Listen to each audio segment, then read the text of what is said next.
ಈಗ ಈ ಬಾವುಟವನ್ನ ಇಳಿಸಿದ್ರಲ್ಲ, ಈಗ ಎಲ್ಲಾ ವಿಡಿಯೋಗಳು ಬರಕ್ ಶುರುವಾಗುತ್ತೆ. ಈಗ ಮೈಸೂರಿನಿಂದ ಒಂದು ವಿಡಿಯೋ ಬಂದಿದೆ. ಈಗ ಏನದು? ಮೈಸೂರಿಗೆ ಈ ಧ್ವಜದಂಗಲ್ ಯಾಕೆ ಕಾಲಿಟ್ಟಿದೆ ಅಂದ್ರೆ ಅದೇ ಧ್ವಜ ಇಳಿಸಿದ್ದು. ಈಗ ನೋಡಿ, ಪಾರ್ಕ್ ನಲ್ಲಿ ಟಿಪ್ಪು ಬಾವುಟ ಹಾರಾಡ್ತಾ ಇದೆ ಅಂತೆ. ಪಾರ್ಕ್ ಯಾರಿಗೆ ಸೇರಿದ್ದು? ಸರ್ಕಾರದಲ್ವಾ? ಟಿಪ್ಪು ಬಾವುಟ ಹಾರಾಟಕ್ಕೆ ಅನುಮತಿ ಕೊಟ್ಟವರು ಯಾರು? ಯಾರು ಅನುಮತಿ ಪಡೆದು ಬಾವುಟ ಹಾಕಿದ್ದಾರೆ? ಫೇಸ್ಬುಕ್ ನಲ್ಲಿ ಸರ್ಕಾರಕ್ಕೆ ಸಂಸದ ಪ್ರತಾಪ್ ಸಿಂಹ ಅವರು ಪ್ರಶ್ನೆಯನ್ನ ಎತ್ತಿದ್ದಾರೆ. ಈಗ ಸರ್ಕಾರಿ ಜಾಗದಲ್ಲಿ ಟಿಪ್ಪು ಬಾವುಟ ಹಾರಾಡ್ತಾ ಇರೋದಕ್ಕೆ ಗರಂ ಆಗಿದ್ದಾರೆ. ಈಗ ಸರ್ಕಾರ ತೆಗೆದುಕೊಳ್ಳುತ್ತಾ ಇರೋದೇನು? ನಿಮ್ಮ ಮನೆಯಲ್ಲಿ, ನಿಮ್ಮ ಖಾಸಗಿ ಜಾಗಗಳಲ್ಲಿ ನೀವು ಹಾರಾಡಿಸ್ಕೊಳ್ಳಿ, ಆದರೆ ಸರ್ಕಾರಿ ಜಾಗಗಳಲ್ಲಿ ಇದಕ್ಕೆಲ್ಲ ಅವಕಾಶ ಇಲ್ಲ. ಅಲ್ಲಿ ಬರೀ ರಾಷ್ಟ್ರಧ್ವಜ ಮತ್ತು ನಾಡಧ್ವಜಕ್ಕೆ ಮಾತ್ರ ಅವಕಾಶ ಇದೆ ಅಂತ ಹೇಳಿ.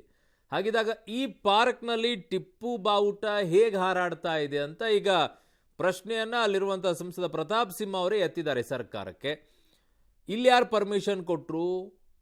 ಈ ಬಾವುಟ ಹಾರಕ್ಕೆ ಹೇಗೆ ಅವಕಾಶ ಆಯಿತು? ಇದನ್ನ ಈಗ ಕೇಳ್ತಾ ಇದ್ದಾರೆ ಪ್ರತಾಪ್ ಸಿಂಹ ಅವರು. ಗೊತ್ತಿಲ್ಲ ಸರ್ಕಾರ ಹೇಗಿದಕ್ಕೆ ಉತ್ತರವನ್ನು ಕೊಡುತ್ತೆ ಅಂತೇಳಿ. ಇದು ಆರಂಭ. ನೋಡ್ತಾ ಇರಿ ನೀವು, ಮೂಲೆ ಮೂಲೆಗಳಿಂದ ವಿಡಿಯೋಗಳು ಹೇಗೆ ಬರುತ್ತೆ ಅಂತ ಹೇಳಿ.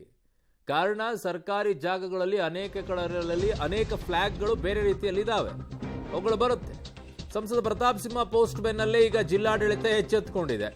ವಿವಾದದ ಬೆನ್ನಲ್ಲೇ ಟಿಪ್ಪು ಬಾವುಟವನ್ನ ತೆರವುಗೊಳಿಸಿದ್ದಾರೆ. ಚೆನ್ನಾಗಿದೆ.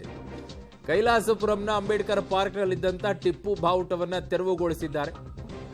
ಸೊ ಜಿಲ್ಲಾಡಳಿತಕ್ಕೆ ಹೇಳಬೇಕು ಇವುಗಳನ್ನೆಲ್ಲ. ಕೆಲವು ಜಿಲ್ಲಾಡಳಿತಗಳು ಹೇಗೆ ಸ್ಟ್ಯಾಂಡ್ ತೆಗೆದುಕೊಳ್ಳುತ್ತೆ, ಕೆಲವು ಜಿಲ್ಲಾಡಳಿತಗಳು ಹೇಗೆ ಸ್ಟ್ಯಾಂಡ್ ತೆಗೆದುಕೊಳ್ಳುತ್ತೆ ಅಂತ. ಮೈಸೂರಿನಲ್ಲಿ ನೋಡಿ, ಎಲ್ಲರೂ ಗಮನಕ್ಕೆ ತರಬೇಕು ಇವರಿಗೆ, ಇಲ್ಲಿ ಹಿಂಗಾಗಿದೆ ಅಂತ ಹೇಳಿ. ಸೊ ಈಗ ಅದನ್ನು ತೆರವುಗೊಳಿಸಿದ ಮೇಲೆ ಅಲ್ಲಿ ನೋಡಿ ಧ್ವಜಸ್ತಂಭ ಇದೆ ಅಲ್ಲಿ. ಆದರೆ ಟಿಪ್ಪು ಧ್ವಜವನ್ನು ಹಾಕ್ಕೊಂಡು ಅಲ್ಲಿ ಹಾರಾಡಿಸ್ತಾ ಇದ್ರಂತೆ. ಇಲ್ಲಿಯವರೆಗೂ ಅದನ್ನು ಹಾಕಿದವರು ಯಾರು? ಅವ್ರ ಮೇಲೆ ಕ್ರಮ ತೆಗೆದುಕೊಳ್ಬೇಕಲ್ವಾ?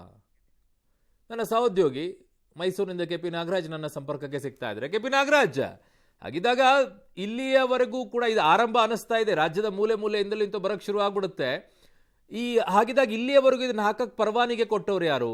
ಕೆರಗೋಡಿನಲ್ಲಿ PDOನೇನೋ ಅಮಾನತು ಮಾಡಿದ್ರು, ಇಲ್ಲಿ ಯಾರನ್ನು ಮಾಡ್ತಾ ಇದ್ದಾರೆ ಈಗ? ಆ ರೀತಿಯಾಗಿ ಅಮಾನತುಗಳನ್ನ ಮಾಡ್ತಾ ಹೋಗ್ಬಿಟ್ರೆ ಸಾಲು ಅಮಾನತುಗಳು ನಡೆದೋಗ್ಬಿಡುತ್ತೆ. ಮಸ್ಟ್ ಅಂಡ್ ಶುಡ್ ಜಿಲ್ಲಾಡಳಿತದಲ್ಲಿರುವಂತ ಉಳಿದವರೇ ಅಮಾನತ್ ಹಾಕ್ಬೇಕಾಗಿದ್ದಾಗ ಇಲ್ಲಿ ಅಲ್ಲ, ಖಂಡಿತವಾಗ್ಲೂ ಕೂಡ ಏನು ಆ ರೀತಿಯಾದಂತ ಅಮಾನತನ್ನ ಆಗ್ತಾ ಹೋದ್ರೆ. ಯಾಕಂದ್ರೆ ವಾಸ್ತವದಲ್ಲಿ ಮಾತನಾಡೋದಾದ್ರೆ ಬಹುತೇಕ ಪಾರ್ಕ್ಗಳಲ್ಲಿ ಈ ರೀತಿಯಾದಂತ ಬಾವುಟಗಳನ್ನ ಹಾಕೊಂಡಿರ್ತಾರೆ. ಯಾವಾಗ ರಾಜ್ಯ ಸರ್ಕಾರ ಒಂದು ವಿಚಾರವನ್ನ ತೇಪೆಯನ್ನ ಮುಚ್ಕೊಳ್ಳೋಕ್ಕೋಸ್ಕರವಾಗಿ ಒಂದು ವಿಚಾರದಲ್ಲಿ ತಾನು ತನ್ನ ಸ್ಟೆಪ್ಗಳನ್ನ ಸರಿಯಾದ ಸಮರ್ಥನೆ ಮಾಡ್ಕೊಳ್ಳೋ ಸಲುವಾಗಿ ತೆಗೆದುಕೊಂಡ ನಿರ್ಧಾರದಿಂದ ಈಗ ಈ ರೀತಿಯಾದಂಥದ್ದು ಶುರುವಾಗಿರುವಂತದ್ದು. ನೀವಾಗ್ಲೇ ಹೇಳಿದಂತೆ ಗಲ್ಲಿಗಳಲ್ಲೂ ಕೂಡ ಈ ತರದ ಬೇರೆ ತರದ ಬಾವುಟಗಳಿದ್ದಾವೆ. ಹಾಗಾಗಿ ಇನ್ನು ಪ್ರತಿಯೊಬ್ರು ಕೂಡ ಇದರ ಬಗ್ಗೆ ಧ್ವನಿ ಎತ್ತಾ ಹೋದಂತ ಸಂದರ್ಭದಲ್ಲಿ ಇವುಗಳು ತೆರವಾಗ್ತಾ ಹೋಗ್ತವೆ ಅಥವಾ ಅದಕ್ಕೆ ಸಂಬಂಧಪಟ್ಟಂತ ಕ್ರಮಗಳಾಗ್ತಾ ಹೋಗ್ತವೆ. ಈಗ ಮೈಸೂರಿನ NR ಮೂಲದಲ್ಲಿರುವಂತಹ ಅಂಬೇಡ್ಕರ್ ಪಾರ್ಕ್ ನಲ್ಲೂ ಇದೇ ರೀತಿಯಾದಂತಹ ಒಂದು ಟಿಪ್ಪು ಬಾವುಟವನ್ನ ಹಾಕಿದ್ರು.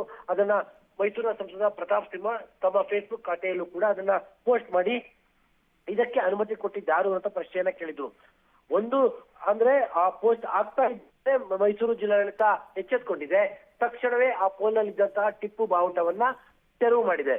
ಈಗ ತೆರವು ಮಾಡಿರುವಂತಹ ಕುರಿತಂತೆ ಸ್ಥಳೀಯವಾಗಿ ಈಗ ಉಂಟಾಗುವಂತ ಪ್ರತಿಕ್ರಿಯೆಗಳೇನು ಅನ್ನುವಂಥದ್ದು ಕೂಡ ಬಹಳ ಮುಖ್ಯ. ಜೊತೆಗೆ ಇದೇ ರೀತಿಯಾದಂತಹ ಬಾವುಟಗಳು ಇನ್ನು ಬಹಳಷ್ಟು ಕಡೆಗಳಿದ್ದಾವೆ. ಎಸ್ಪೆಷಲಿ ಕೆಲವೊಂದಿಷ್ಟು ಸಮುದಾಯಗಳು ಅತಿ ಹೆಚ್ಚಾಗಿರುವಂತಹ ಪ್ರದೇಶಗಳಲ್ಲಿ ಈ ರೀತಿಯಾದ ಬಾವುಟಗಳು ಅತಿ ಹೆಚ್ಚಾಗಿದ್ದಾವೆ. ಅವುಗಳನ್ನು ತೆರವುಗೊಳಿಸೋದು ಯಾವಾಗ ಅನ್ನುವಂತ ಪ್ರಶ್ನೆಯೂ ಕೂಡ ಬರುತ್ತೆ. ಸದ್ಯಕ್ಕೆ ಅಂಬೇಡ್ಕರ್ ಪಾರ್ಕ್ ನಲ್ಲಿ ಇರುವಂತಹ ಒಂದು ಬಾವುಟದಲ್ಲಿ ಧ್ವಜಕಂಬದಲ್ಲಿ ಇದ್ದಂತಹ ಟಿಪ್ಪು ಬಾವುಟವನ್ನ ಸದ್ಯಕ್ಕೆ ತೆರವು ಮಾಡಲಾಗಿದೆ. ಅರುಣ್. ಓಕೆ, KP ನಾಗರಾಜ್, ನಿಮ್ಮೆಲ್ಲ ಮಾಹಿತಿಗೆ